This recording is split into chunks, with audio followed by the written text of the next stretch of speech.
Morning, Brandon. What's going on? Not too much. How you doing, Ryan? Doing good. So super excited to have you on the show. You and I have gotten to know each other pretty well over the last handful of months, and absolutely love what you're doing. And I think you and I went from totally strangers on LinkedIn, and then we just having weekly meetings. Yeah, right. So for the listeners who have had no idea what the heck we've been talking about, can you give them a little bit of your background? And don't spare too many details, because I think your journey into what you're doing right now gives you a pretty cool perspective. Yeah. No. So let's try to see how far I want to go back, but everything kind of leads up to, usually for anyone, everything kind of leads up to what you're doing, today. So I guess I'll start off. So I have an accounting degree, undergrad. Went to St. Cloud State. And I mean, at some point through, when you're high school, through years after, I didn't go to school college quite after high school. I did some traveling and trying to figure out, where you want to go with your career, and numbers numbers and analytics and stuff like that kind of always been my interest. So you were doing construction before you went to... I was, yeah. So I didn't know always, right? No, I didn't know how far back you wanted to go. So yes, no, I started off blue collar. So I did and it was good. It was an awesome experience. I was able to work with great people. I seen, on a high level, a little bit how, a small companies run, work ethic. You learn to work long hours in conditions that are not ideal. So summer, winter.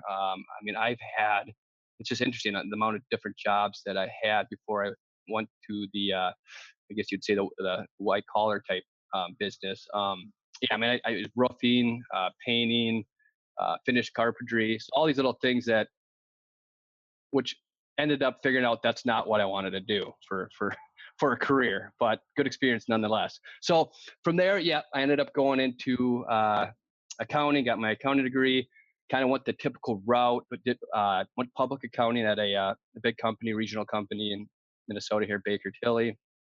Did a little tax work, got into auditing, so auditing financial statements from companies that are ranging from 1 million, couple million to $1 billion. So you get a wide range of companies. You're diving into their financial statements, looking at strengths, looking at risk, and then did a short, about 3-4 years there, and then I decided public accounting wasn't for me. Good experience. So then I went into the private industry, landed a job at Polaris Industries, at their corporate office. That was exciting. They were, at that time, they were very active, and they still might be, in the mergers and acquisition space. So what they were doing, they're buying a bunch of smaller companies and then inputting them in their distribution channel, and essentially getting a return on their investment. And so that was kind of my first, kind of lead into what I'm going to get to is my valuation, where I'm at now. That was kind of my first insight of not only, learning the base of a company, the financial, the accounting, but valuation. Why is a company buying, or why an individual would buy a company for X price when there's kind of this word called intangibles, goodwill included in it, customer list. So that was kind of my first, hey, this is interesting. And then from there, I kind of continued my career with Polaris. Then I did a stint at Best Buy corporate. So kind of seeing a bigger type company, their atmosphere, and they're a $40 billion company. Had some experience there, and then from there, that was kind of my deciding point that I wanted to do strictly valuation, and I wanted to dive into it. So I just went head first. Just started a company. I went to the proper channels, got certified, and just essentially just said, bring it on, as much information as I can take in a steep learning curve. So that was 3 years ago, and now here I am today. And that's why your background, Brandon, is why I find it so intriguing. When you and I sat down and we were talking about all the problems that we both have seen because of my experience in our family business and all the clients I work with, and your diverse background, and you've done 135 valuations or something like that, right? And you see a lot of stuff, and it's a lot of these up and down the street, normal entrepreneurs that are trying to figure out, what are my options, what's going on, what's my company worth. And we started just, you and I see the world very similar. And I think it's because of all the experience you've got. And I can't believe that you went from literally shoveling to like tearing through spreadsheets. You don't hear a lot of people that go through that. But what are out of 134 plus valuations that you've done, what are some of the things that you start to see that are, why are people getting valuations? How do they end up coming to you?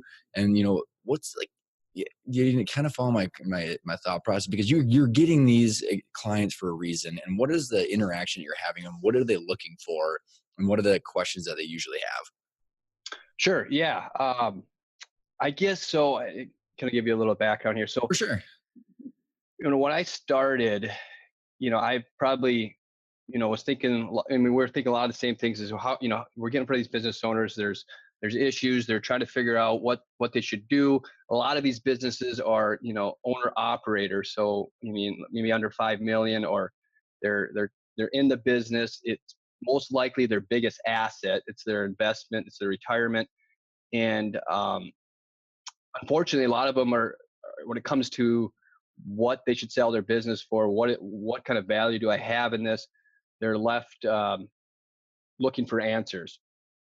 And I have a lot of Feel questions on that. trapped, right? I mean, it's like, Yes, exactly. They feel trapped. They feel so tied in the business, and a lot of these things they go unnoticed, or they just don't start thinking about these things sooner. And where they get to a point where they get to that point where they're, I don't know, whatever age, and they're like, hey, I want to get out now. And it's almost like from that point on, they're being so reactive. They're being reactive to just trying to get out of the business. And there's a lot of things that they haven't thought about that they could have done better if maybe they had more exposure, or or had thought a about. baseline, which is kind of what you're providing them, right? And maybe well, for a little bit of context too for the listeners too. When you say 5 million ish, you're referring to like the value of the company. Yes, yep, And the good. reason I think that I wanted to note that is because so many people, which I think we're going to get into as you describe the inner workings of valuations and how they work and things to look out for, which we're going to get into the meat of it. But there's a $10 million revenue business that could be worth only 5 million bucks, which is what we're going to get into, right? So, I mean, there's Yes. a huge, range of revenues. It's not just these small up and down the street companies. I mean, this is like main street, businesses that we're talking about, right? Yes, and that's the interesting about valuation, because when you look at it as an investment, or if someone's looking to purchase it, they're looking for a return on their investment. But as there's so much things that are unique with a business. It's not, as you can take this, owner operator, this unique business that has all these, intangibles, which we can talk about, kind of get into later, and compare it to another, comparable investment. So there's a lot of things that vary and that you got to look into, where it's not where you could say, for exactly what you just mentioned, you could have let's say a $10 million company in sales that could be worth the same or similar to a company that's doing 5 million, depending Mhm. on what type of cash flow that they're getting, getting a return on their company. Well, and and we're going to get into all this for the listeners. We're going to be diving really far into, the inner workings of how Brandon and certified valuations are happening. And, before we do that, maybe can you kind of give us a lay of the land, Brandon, on, what is a certified valuation? What are the different, valuation methods that are out there? Because I think a lot of people go, what's my business worth? And, again, Hmm. there's so much ambiguity around there. So, what are the challenges that you see, because you've been exposed to a lot of different parts of even your industry and on the other side? Good question. Good question. So, and that's the, you know, trying to bridge that gap. So when we talk about certified valuations, when I got into this, I what I looked out and I seen, you got this huge group of business owners that, potentially are looking to exit the market, and they just are looking for some sort of, you know advice, or information, or some starting point of value of where their company's at. So, and they were intimidated by going to, there's the bigger firms that do certified valuations, and there was kind of a stigma about how expensive they were. So, and then now you got technology improving. So there's there's this boom of technology that are making things easier. Information, the big Mhm. keywords, big data. So you're able to utilize technology to get information that before you weren't able to do. So to kind of tell you where I'm going with this is, so you got maybe these software type calculators, or these things where they can help with the value, or these rule of thumbs. So so my point is you got this where it help on a base level, to kind of assist to help you where you start, and then you got these certified valuators where there's a stigma how they're really expensive. So to try bridge that gap where you can kind of bring a lot of expertise and help into this equation, being that businesses are so unique, there's so much different things, moving parts that can be missed, that if there's something that's, and then we can get into a couple scenarios why and how that how that can impact your value.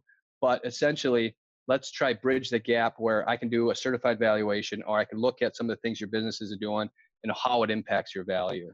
Well, and we're going to get into, and this is a good bridge into like the actual ways that you do a business valuation, right? Because, here's, and you're going to be able to give me some pushback on this and some technical reasons. And I know that we're going to dive into it is, okay, so your business is worth what someone's willing to pay for, which is what I always say, right? Yeah. So, Yeah. You got CPAs or wealth managers or, all the, bankers or the estate attorneys, all of these different professionals have a different reason to give your business a valuation. But like, Mm-hmm. and we're going to be tying this back together at the end of it, but like who buys it and why depends on what they're going to pay and how they're going to pay it. So my partner Jim always says evaluation's an art, not a science. So to go in there and crunch through these numbers and go, hey, by the way, this is what it's worth. And that's why I always joked around where like, these, you're going to pay 20 grand for one of the big four to come in, look at Mm-hmm. some BS comps that, who bought it, why it's all total like mystical, like, fairy dust unless there was an actual transaction that went down. So, and I know, and I know you've got some technical ways to describe on how you're doing this. So, how would you explain that to the listeners where they're not technically going for a transaction right now? Or like, there's other, there's reasons that you're going to do a valuation, but, what are the ways and what are the things that you're measuring to get to that baseline? Because you do need a baseline regardless. So just because I said it's an art and you have to wait for the transaction doesn't mean you have to, you have to find out a baseline at some point. Right. Yeah, and that's where I think you can, depending on, for one, depending on what you're planning on using this evaluation for, what's your purpose. So, Why would that matter? well, I guess to your different reasons why you would want or need evaluation. So, and I think you kind of asked this early on, and I might not answer it, as far as, the different reasons why someone would come to me and ask for evaluation. So to kind of answer that, so let's say someone's going through a divorce and they need to split up their marital assets. So that instance, you might be looking for a more certified valuation that can hold up in a court setting. So when you're negotiating this value and who's getting what, that you're going to lean towards having a more detailed report based off just the reason why you need it, and not saying that's going to be more accurate value or not, but you're doing a lot more due diligence, I guess I should say, to provide support for Two that people value. playing tug of war over the cash flow. Yes, and that's a whole different story. And my we don't have to go into that. my opinions on when it gets into that kind of type of battle, and maybe it's starting to get away from what's actual common sense and what this is actually worth into more of a, who could get more or pay less for this business. But so I guess that's an instance for, a certified valuation. There's, buy sell agreements. There's SBA financing, which, that's a big part of what I do is, mergers and acquisitions, small business loan. That's, someone's buying a business and they're using a small business loan, that they're, I guess there's regulations in place. There's things in place to, make sure the buyer, that price is justified. It's, you did your part. Especially if the government's backing and government's guaranteeing a good percentage of it. So there's some things in place that kind of like, okay, we did our due diligence. It matched it. And I guess to your point, and when you mentioned, your business is worth what someone is willing to pay for it, which is true. I mean, you could say on paper, my business is worth X amount, but if no one's willing to pay that price, well, it's not going to be worth that amount. But Mhm. on the flip side, just to kind of play devil's advocate, potentially you could be in a situation where the buyer may not be, well educated in all the things that, you know, may make this business worth X amount or not. So Mhm. it's almost saying the buyer could be getting into a situation where it might not be getting the best return on that investment or what Mhm. they're perceiving it to be. So, to their point is that's why sometimes it's helpful to get some insight from a valuation expert or someone that has knowledge that can point out things that the buyer might have missed. So that's Well, kind of SBA financing kind of comes into play.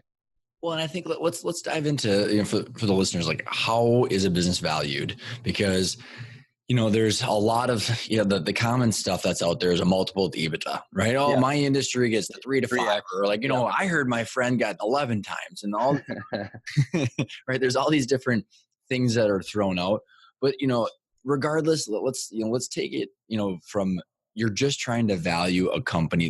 Let's take the buyers or the different exit options out of the picture for right now, I think, Brandon, Okay. because we can tie it back in and how that might affect the value one way or another. But there's a very technical way to look at that return on an investment, right? And to look at all the risks that are Mhm. associated with it. And I think that's what, you do a very good job of diving in and understanding that. So regardless of what direction you want it to go, there's 90% of it that should be the same. And there's all these outlying variables that'll impact it. But, Mhm. let's kind of dive into, like, what are some of the things that you're doing and that people do in order to understand what the true value of a company is?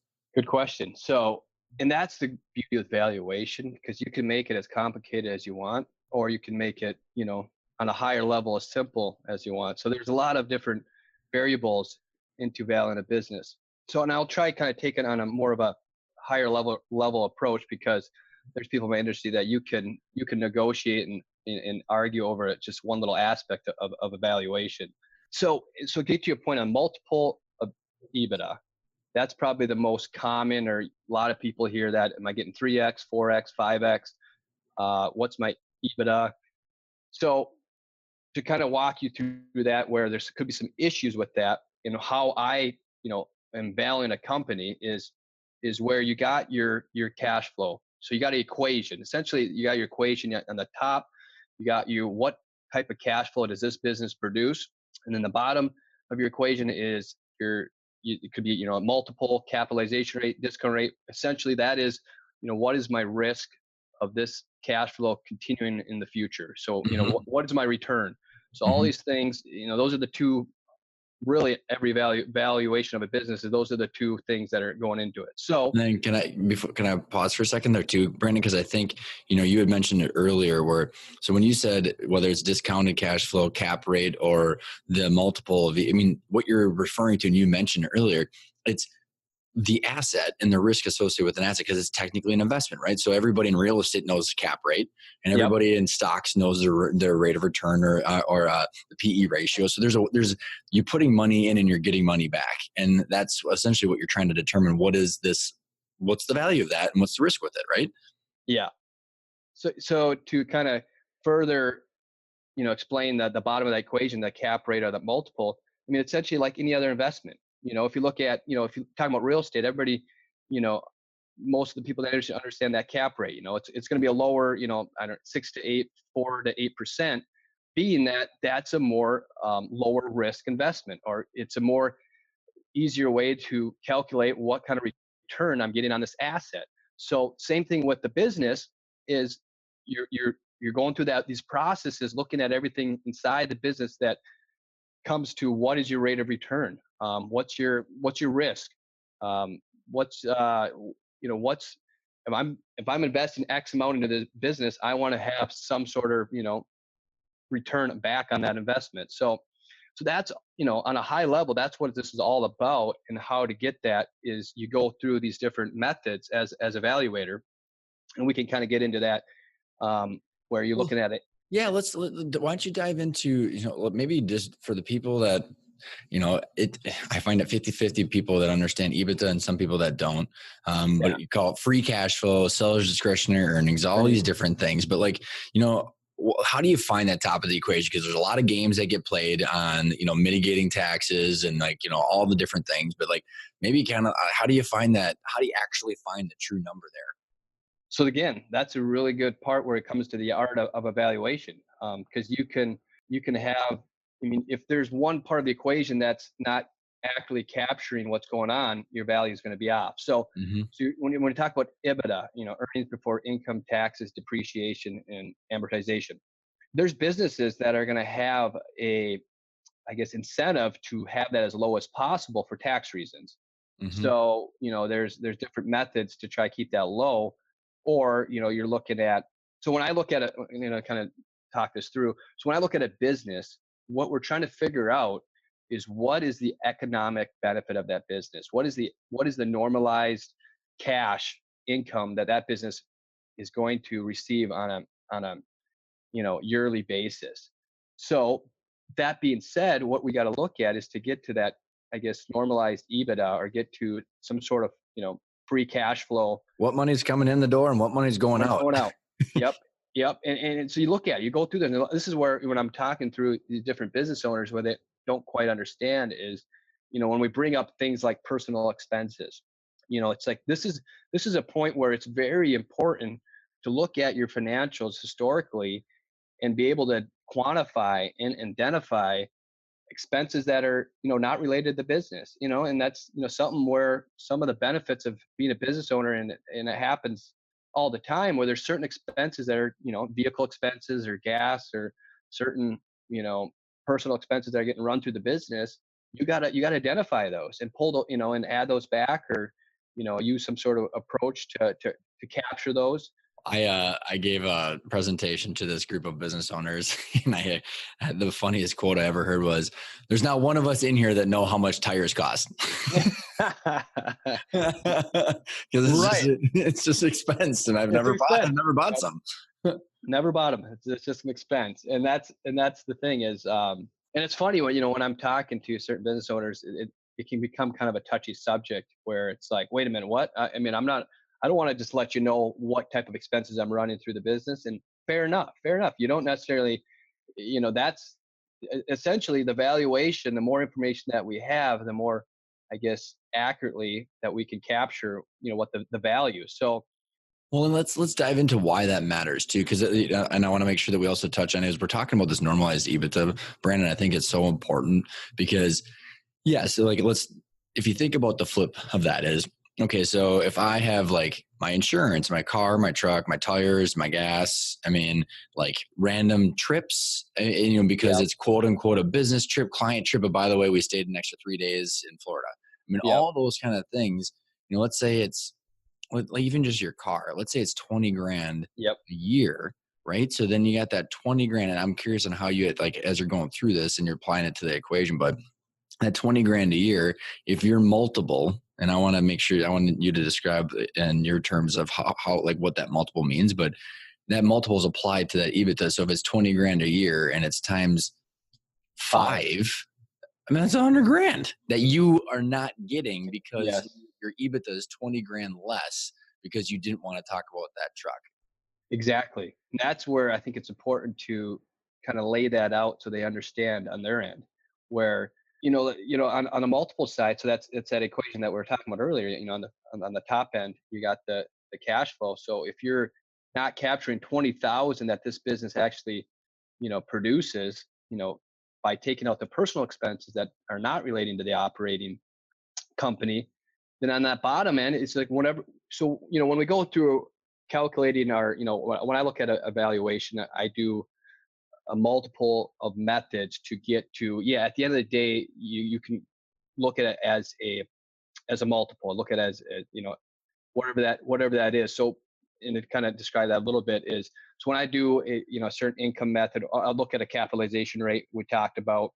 The way you can look at that is, so let's say if I ended up with a 20% cap rate on this business. You want to So explain that'd that be, just a little bit, because I think, people might understand it in real estate, but just give a nice yeah, little review of it. yep. Yep. So I guess I'll talk a little bit about, and there's many different methods, and that's the beauty of valuation. There's a lot of opinions since it's kind of an art, and there's not just one way to do things. So, but I'll talk about a little bit the most common, probably the easiest way to kind of understand on a cap rate or rate of return method that we look at is, which is called the build up method. So essentially, what it does is it starts. We're trying to take this business and what that rate of return would be on a similar investment, right? So the build-up method is it builds up from starting point, which is going to be a risk-free rate, which usually is a 20-year treasury bond rate, Mm-hmm. which I think right now it's about 3%. So you start with that, and you add on to get to, at the end of the day, you're getting to your capitalization rate, which best reflects this business. So from there, you got your risk-free rate of 3%. You add on the risk of an equity investment, which the equity risk premium, and usually that's through. We look at not to get too detailed, but we got a lot of information dating back to like 1926 through now. Gathering data of what an equity risk, Mm-hmm. premium, and just to kind of give you a little bit of that's usually between anywhere from depending on what method you're using, 5 to 7%, let's say. Mm-hmm. And then from there, the next layer you're adding on is just being that a small company. There's a small company risk. There's a size premium that we're adding on to capture this company.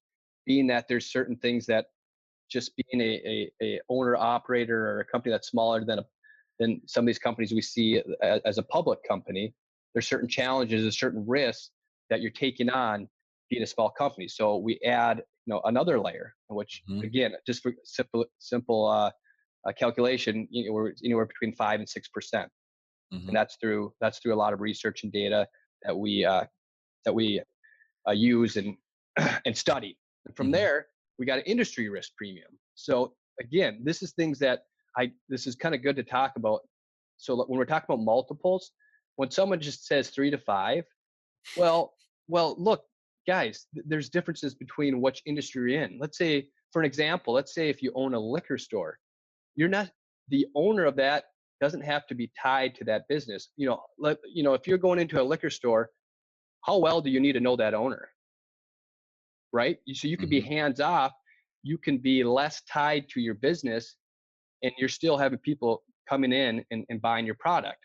So that would be, so looking at it as an industry, that's a less risky industry. So that's going to help your multiple. Where another industry where it could be, let's say, a service industry. Actually funny, I just appraised an appraisal company. So I appraised an appraisal company that There's did a fun commercial. house of mirrors. That, yes, exactly. So that was always that was fun. A commercial real estate appraisal company. And one of the things when I was talking with the owner and the management team was kind of how hard it is to find, such it's a niche business, it's specialized, it's all dependent on knowledge of the appraiser.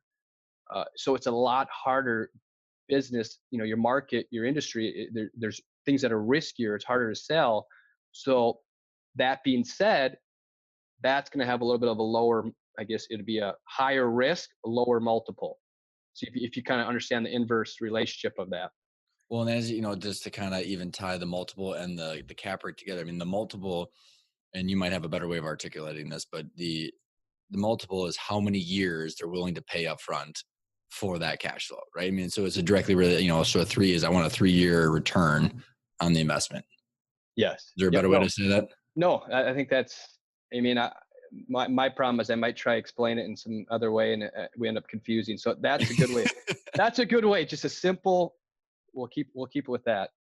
Well, and then the cap rate is the interest rate or the cash flow, right? So that 20% cash on cash or 10% or that's more correlated to that, and then that's a lot in real estate, right? Yeah. Real estate is an easy way to, I guess, you understand the cap rate. But yeah, I mean, at the end of the day, you're looking at, your risk, your rate of return on, on your investment. So then, Brandon, there's a lot of people out there, and the listeners have a different varying degree of exposure to value building or, built to sell. John Warlow is going to be on the show again for the second time here coming up pretty soon. So he's got his 8 key drivers of value. And then there's Ken Sangenario with the VOP system, or, all these investment bankers or private equity firms look at huge lists of value drivers. And the way I've always described it is it's like the opposite. It's the same coin. So you got value drivers that are the business owner. They want to drive value. And then the opposite side is a buyer's looking for risk. So it's the same stuff, but it's just opposite sides of the same coin. And so those are risk factors that are going into the equation that you're talking about. What are some of the, as you mentioned something about the industry and the size, what are some other ways when you're looking at that EBITDA and then you're applying these risks? What are some of the big things that owners should be thinking about? And, to just have like an eye opening, like, okay, this is like serious stuff that'll impact my value. Yes. No, and that's a great way to lead into this, because that next step when I was talking about that cap rate is when you get into this specific company risk, where you're looking at specifically this company, what makes it less or more riskier, or especially coming from a buyer's perspective, where essentially it's going to increase or decrease your value. So some of the big ones out of this podcast, the biggest thing to get one point away from this or get something out of this is a business. When you look at value, is the transferability of your cash flow. So you got your business that produces some sort of cash flow. How that transfers to a buyer, to someone else, that's kind of that's rule number one. That's one point that you got to think about, because the easier that is able to transfer, the greater the value, the greater someone's willing to pay for that business. So that being said, now you got to look at all the little things that make up that, transferability. So when you look at these key drivers, these things that owners can think about, for one, I think one biggest one that I think a lot of small business owners may not think about, where let's say you start a business, you have all this time you spent into this sweat, blood, and tears, and you got some ownership of it. You feel good. But the problem is, let's say the business is really reliant on the owner. You have all the relationships. You have everything working through you. You're in the business day to day. That's good because you're able to, at some point, that's where you have to start, and that's how you grow your business. You have some sort of skill set. But there's a point where you got to figure out how to start scaling back. You got to find people to put in place, processes to put in place where the business can run without you, where there's not so much reliance on a key personnel or on an owner. So that is one area that you're going to look at when we're doing evaluation, if that makes sense. Couple other areas, client concentration. So we look at, again, these are things that it's not so straightforward, where I evaluated a business where they were, let's say, I think they were doing about 4 million in sales.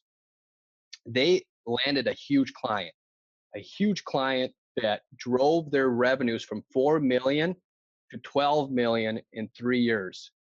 So good. You want to service that client, and that client made you get to X size in revenue. But here's the risk. That client is 90% of their revenue. 90% is coming from that client. That client, someone looking to buy it saying, okay, yeah, you're getting X amount of revenue in cash. But on the flip side of the equation, you're 90% concentrated on this one customer, where let's say when you're trying to transfer this business, a relationship gets broken, something happens, that client goes away, goes to someone else, boom, there goes 90% of your revenue. So, and there's a big list of things, but I'm guessing when you have even to make it super basic. So if you think, and the listeners that are in this situation, they know it is okay, if you're exhausted because you're working your butt off, that's because everything's relying on you. And why would someone else want to pay money to be in that situation?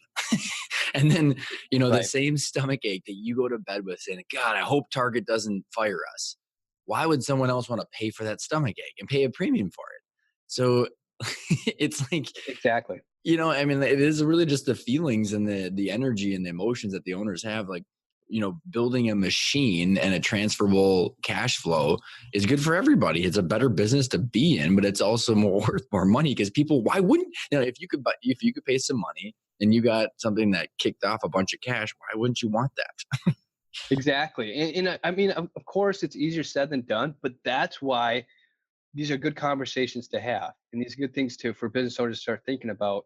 Where at certain point in their life, when they're trying to figure out their exit option, they're trying to figure out what do they want out of this business, what do they want out of life, how do they want to exit, what do they want to do in their you know older years.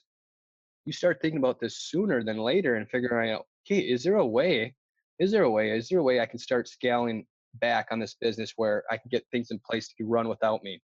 Because not only, and here's a few things, not only is your life going to be maybe more manageable, more of a balance, your your your investment or your business that you're building is going to be worth more. So I mean, there's so many positives that are coming from this. And again, I know it's easier said than done, but I mean, nowadays with the amount of information out there, and you can kind of talk into what your company's doing, which I'm really excited about, by the way, is how to help these business owners figure out how much money they want out of their business, how they're going to exit, and then kind of reverse engineer that and say, okay, if you want to get to here are the things that you can do or work on inside your business that essentially is going to make your business worth more. So I want to go back to that, but before I want to expand on that because I think some of those things, and you're kind of getting into the value building, and because and there's a reason I know you're doing that. But before we go down that road, Brandon, I just want to dive one more layer deeper into say honestly for more Yep. of my curiosity. I know the listeners a lot are probably thinking that too. And okay, so I want to go back to like the mechanics of that valuation, and this is where I think there's a certain point where you the owner or any of the listeners that gets a valuation, they have to be somewhat comfortable that this is kind of a baseline or a benchmark, but it's not finite because there has been no transaction. So let's say going back to like you've got all the different layers of risk that you're putting on it, and then you got into the business risk. Let's say we had $1 million in EBITDA, and like how are you actually applying mechanics and calculations to the risk of the owner and client concentration and such versus just kind of arbitrary, like shooting a dart against the board? I mean, is there like specific things that so if you took like the value builder system, and we can link to that and how to determine your eight key drivers, or well, you have some sort of baseline, but how are they like how does that actually correlate to the value, and how are you actually applying the risk adjusted rate of return on that? Okay, so make sure I can understand this right. So when I'm looking at a value of the company, how does that all kind of just come How do into you play? apply yeah, how are you applying these factors in the calculator that you're doing, right? I mean, like, how are you like applying the fact that there's 50% of the $1 million coming from one person? Like, I mean, is there like database? Like, how are you actually coming up with how that impacts the cap rate or the multiple? Like, do you follow what I'm saying? Like, there's like mechanical ways that you have to figure that Yep. out. Yep. Other than Yep. a buyer saying, hey, you know what, we already work with Target, so that we're not going to discount. I mean, because again, the buyers make a huge difference on this, but for them to look and say, when Brandon Hall gives them a report that explains all this stuff and it's $4 million, like, okay, well, like how do I believe those numbers other than the Yep. basic industry expectations?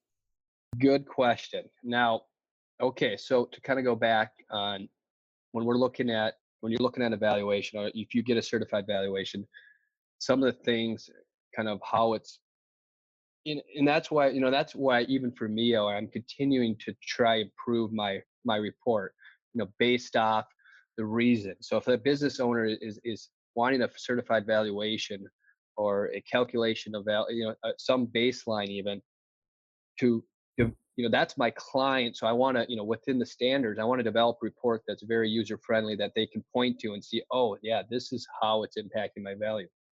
So when I go through and I look at, I'll look at, and I apologize if we didn't really necessarily get into these methods, but so for one, we're talking about the income method. That's one that's widely used where we got the cash flow, EBITDA, and then we got the rate of return. So there's things that we're capturing on the top end of the equation, normalizing the cash flow, taking into account and if there's, let's say, random big earnings or big unusual expenses, one-time expenses. If Mm-hmm. there's personal expenses, one thing that we look at, that we haven't really touched on is the compensation. So owner that's running his business can pay himself a salary, whatever he wants, in reasonable range. But he could be working 60 hours a week, and his salary saying, I'm paying myself 20,000. So if you're looking at EBITDA, those numbers could be very misleading, I guess that you'd say. So one thing that we're going to look at is we're going to look at the owner's compensation. We're going to look at the owner, and we're going to say, if this owner needed someone to come in to replace what he's doing on a day-to-day basis, a non-owner, I guess you would say, Hmm. what is the fair market value? How much would that cost the business? Let's say, Hmm. if you're bringing in someone else, you say, well, that business, it's going to cost 100,000 for that employee to come in and do the things that you're doing. And again, I know this is it's there's gray area, and a business owner wears many hats, so that's why it's very important to list and understand on a day-to-day what the business owner is doing. So Well, in the gray area, I think, it's a good point there, Brandon, is the gray area is where you negotiate with your future buyer. yeah, exactly. And so that being said, so then we look at the income method. We look at a market method. So comparisons, one of the methods is, and that means we have, as appraisers, we have access to, multiple databases that hold actual transactions, sales. Hmm. So that process would be is we would look at, we'd get a range of comparables, ideally the most closest related to that business. I mean, we got to start with a wider net and figure out, okay, what's out there, and then kind of scale down to something that closely, relates to that business. And then we have different, like, I guess you can say, different percentiles. So if Well, I think yeah. That's, going back to even like my old industry, like so for the listeners that are curious of what that means, I mean, you're looking at like debt to equity ratios, right? Like how much debt do they have, right? So your sales are 12 million, but like, yeah, you've got 12 million worth of debt, right? And right, everybody else in the industry's got two. So like, what so other are the things that you're looking at? I mean, is it like actual P&Ls of other people saying, okay, well, this is the sales cost. This is like, I mean, what are the actual things you're comparing? yeah, good point. So on the market side, we're looking at transactions. We're looking at, you know, and they don't provide all the details, but they're going to provide you, this business was doing X amount of revenue, it had X amount in EBITDA, had X amount in seller discretionary earnings. It had this amount included in the sale, so it had this amount of inventory, this amount of fixed assets, in which then, you know, depending on how much they're buying it for, the difference between the hard assets, and I don't want to. This could be a whole different conversation. The difference between the hard assets and the enterprise value is, the intangible, the goodwill. They're paying X amount for all the things that are happening in the business that produce X amount of cash flow, above and beyond the return, above and beyond just what your worth of your tangible assets, your fixed assets. That makes sense. Well, So it does, and I don't know if we want to go down that yeah, just a little bit because, like, you and I were just talking. I just read this book called Capitalism Without Capital, and for the yeah, listeners, that is a amazing book, and it talks all about how the balance sheets of companies these days are changing dramatically because we have less stuff because of yes. software and processes and lean, procedures and all that, which are how do you value those things? And yet the people and the culture, everybody says, culture eats strategy for breakfast. Well, great. Well, how do you value that? Right. And so, the goodwill and stuff like that, how are, and then intangibles, maybe explain, or if I already did, but like, how are you taking that into Yeah. consideration? So that's a good point where I think it's now more important than ever to really start, understanding these, this valuation and, the things that go into it, because right, you kind of, society in general is kind of moving, for sure in certain industries is moving away from the industrial where it's really capital intensive. There's really, there's a lot of assets, a lot of stuff that you have on your balance sheet that you're using to produce income for your business, where now you're getting into where we have a lot of these different processes, this technology, where you're you're using a service-based business, where it's just people that are generating income for your business. So to your point, as far as valuation, to kind of simplify it, it all goes back to the equation where, okay, well, your business, it has this rate of return. It's has this amount of cash that it's producing. It doesn't necessarily matter how much assets you have. It's the cash that you're producing. This is why the income method is very important. So let's say, for instance, you know, to simplify it, your normalized cash flow, normalized EBITDA is say 300,000 a year. You might only Hmm. have, if it's a service business, you might only have $50,000 of assets on your balance sheet, maybe even less. Hmm. Just your equipment, your computer, maybe some software. I mean, just very little tangible assets you have. But your business is, making, a small business is making 300,000 a year of cash flow EBITDA, and that's when we look at the flip side. There's your rate of return. How likely, is that going to continue? What someone's going to pay for that business? What kind of risk?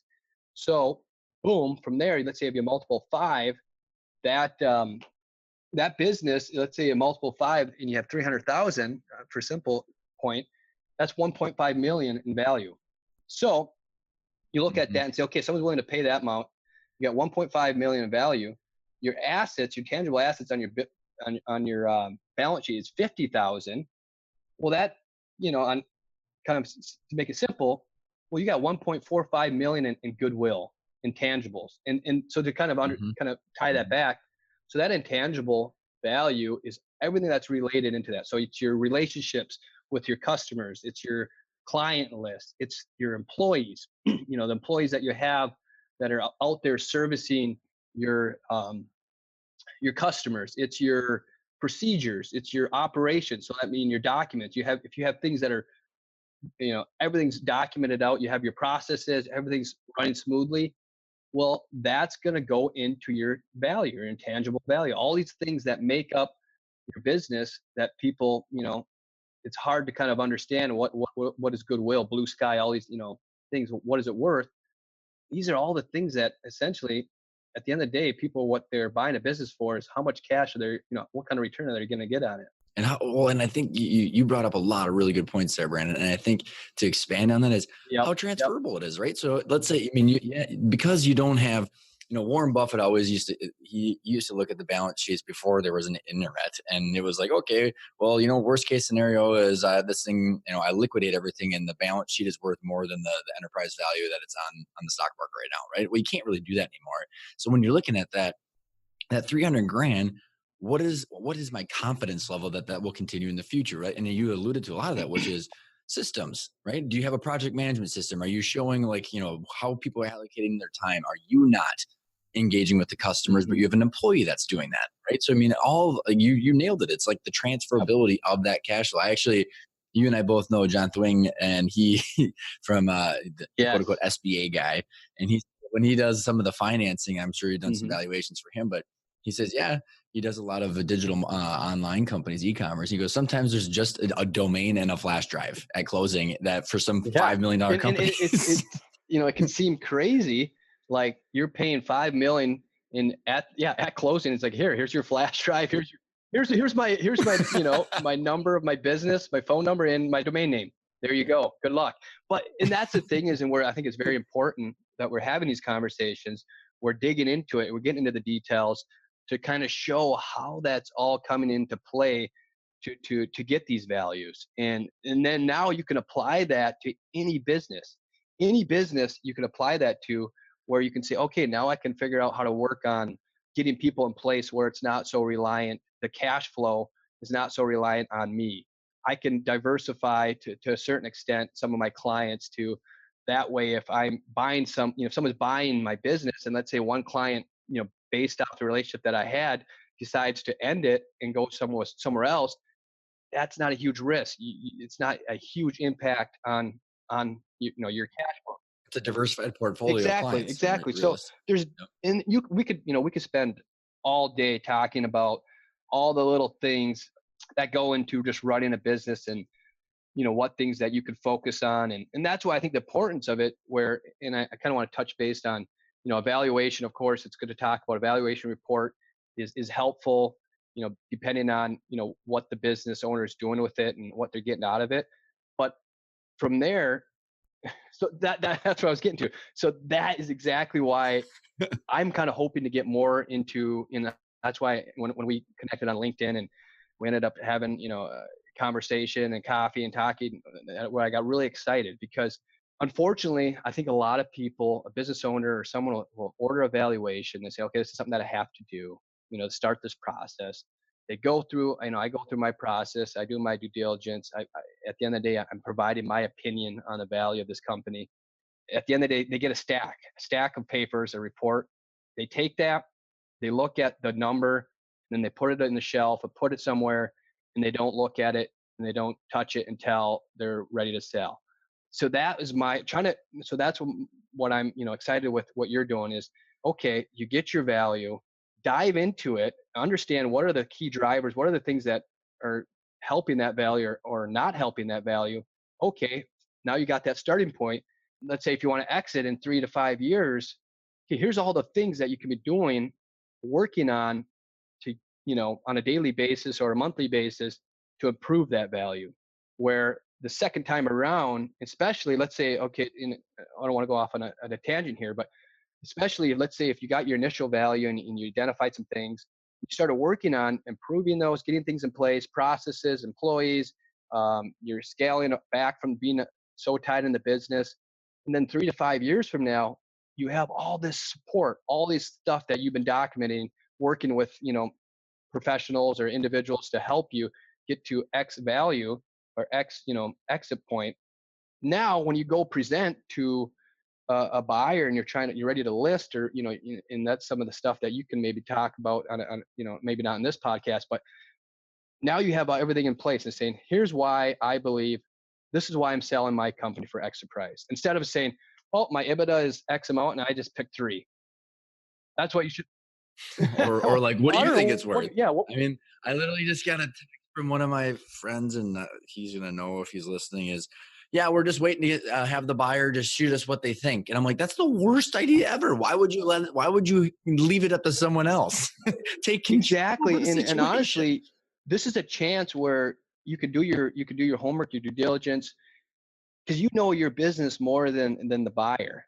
So this is a where you can show, like, here, I have all these things in place. Over the last 3 to 5 years, I've done all these things to make sure this cash flow is the most transferable to any buyer. Everything, that's all this stuff that you're going to do is going to help your value. So that's why, when me and you go back and forth and we have such good conversations, because you can understand it on your end, going through that process, early on with your family business, seeing how that played out. Now, going through and connecting all the dots. And then on my end, when I'm diving into the valuation and looking at these specific drivers and things that are increasing and decreasing your value, how we can figure out how to can now tie that together and get things. Do an eventual exit, right? Because I mean, Yeah. think I can't imagine out of 134 valuations, how many times you're just like, well, see ya, Yeah. and it's Yep. Yep. no, like, here are all the things. And I think a note for the listeners is, let's say, okay, well, I'm making 300, so I'm maybe netting, I got a salary of 125 and I've got a cash flow of 300 or 500 or a million, whatever the heck it is if I have to hire a CFO at 125 grand, that's going to eat out of my personal cash flow now. Hmm. I mean, I can't buy my boat or my cabin or whatever the hell it might be. First of all, it should give you more free time, Yep. but also that $125,000 could potentially return you 500 to a million on the value of your company. Yes. So there's a direct, if you think about the final goal, Yes.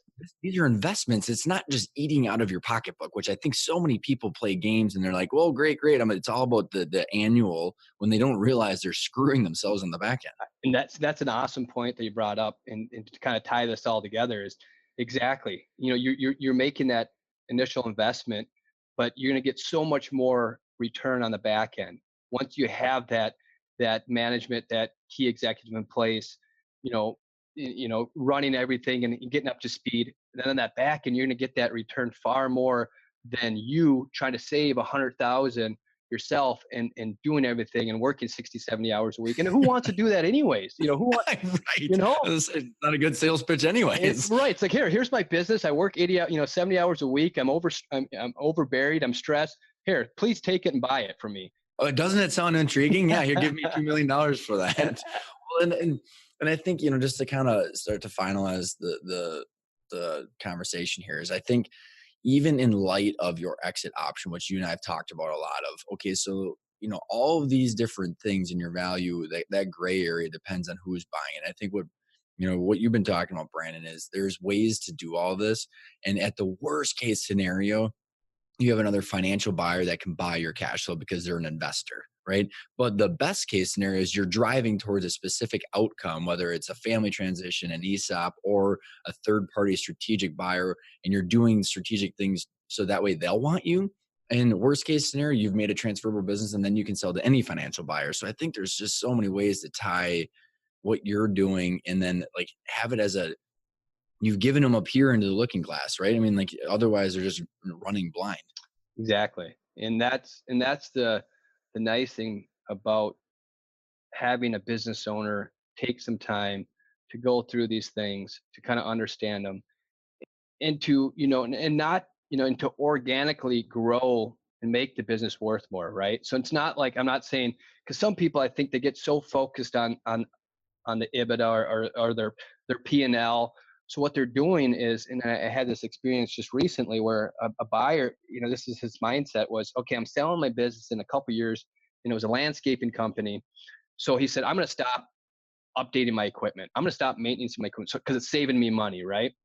Well, Mm-hmm. and that's one of the things as a valuator I look at. So I said, okay, yeah, there's less cash going out the last 2 years, but that hurts your value because when I look at your business and say, okay, let's say, and this is where I think, and I don't want to go off on too much here because we want to wrap this up, and we could talk about this for for all day. But the issues with just taking a straight EBITDA calculation and times by 3, you have a business, a business that relies on certain assets, equipment, lawnmowers, all that stuff. He has old assets. He hasn't been constantly maintenance and replace them. You have another business that has the same EBITDA, but all his assets are new.